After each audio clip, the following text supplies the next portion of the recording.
This was kind of your first taste of a hostile, I guess, Big Ten road environment. What did this win mean for you and for Braden and from an experience perspective? Yeah, obviously the first one's going to be tough, and we knew that coming in. We knew we'd have to stay strong and control the runs, which I think we did too good a job of as they came back in the second half there.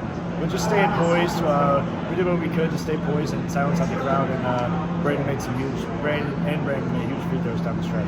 Well, every time you guys needed a basket, you had something. It seemed like what things just opened up for you, or what was kind of the? Yeah, it was there all night. A few didn't fall, but they kept giving it to me. So my teammates kept encouraging me to keep shooting. And when they're handing it to you like that, you got to attack it. And you got to make the best of it to get the win. Pretty physical game, but wasn't a bunch of whistles, especially early.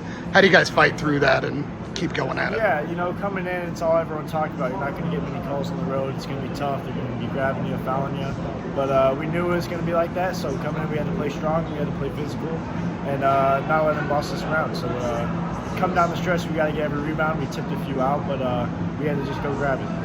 Where was Tominaga on you guys scouting? We knew coming off the bench he was electric, and we couldn't let him get going, which he made a few, but you can't get him any space. Obviously, he made a few very tough shots, but especially when they're on runs like that, you got to just contain them and shoot it like that. I don't know how many different ways I can ask you this question this season, but a lot of freshmen in this situation would have been passive.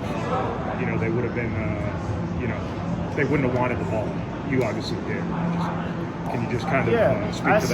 I saw the opportunity there, and I knew I could knock down big shots to do that. So when I saw the lane open, or I saw an open guy, I knew I had to make the right play to just help the team win. Just what were they doing with Zach that made you guys have to play around him as opposed to through him?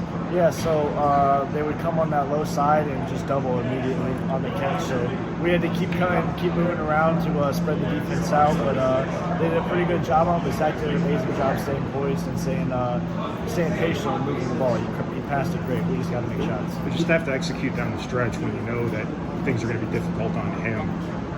Did that empower everybody else?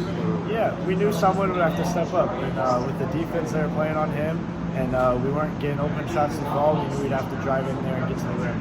Does that tell you guys something when you're able to have Zach have such a quiet afternoon offensively? Yeah. To be able to like you said, play and win on the road? Yeah, with Zach being guarded like that and us not really knocking out shots and a huge deficit with Mason out, he's a really hard-playing good and a great leader for us. So with him not out there, we knew we had to step up, and guys had to step up and do the job.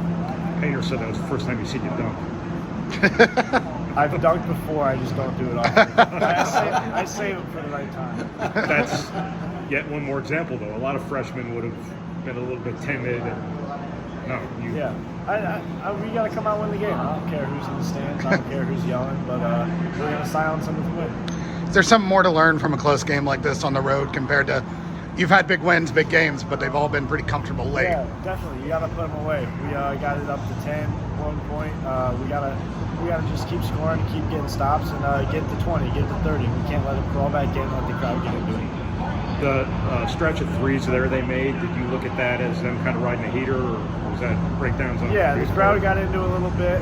They made some tough shots, but we stayed poised and we stayed with our own and got good shots on the other end. Just to weather, the foul shooting wasn't great, three-point shooting, wasn't what you wanted to be. You gave up a lot of offensive rebounds.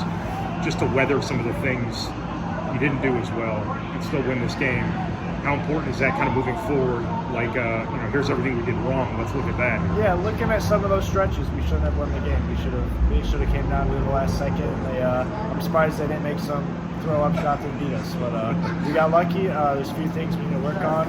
And really just staying poised and playing our game and getting lead up to 20 instead of keeping it around 10. What was going through your mind there late in the second half? It was like you guys would get the rebound. They'd go off of someone's leg or something. I think they had 5 chances and didn't make the shot. That was a long possession. Just didn't keep bouncing our way, get tipped out, get tipped around. But that's usually when they bank in the 3 to beat us. But luckily it didn't happen, and then we went up and grabbed it, and then Brandon knocked out some big free throws. Thank you.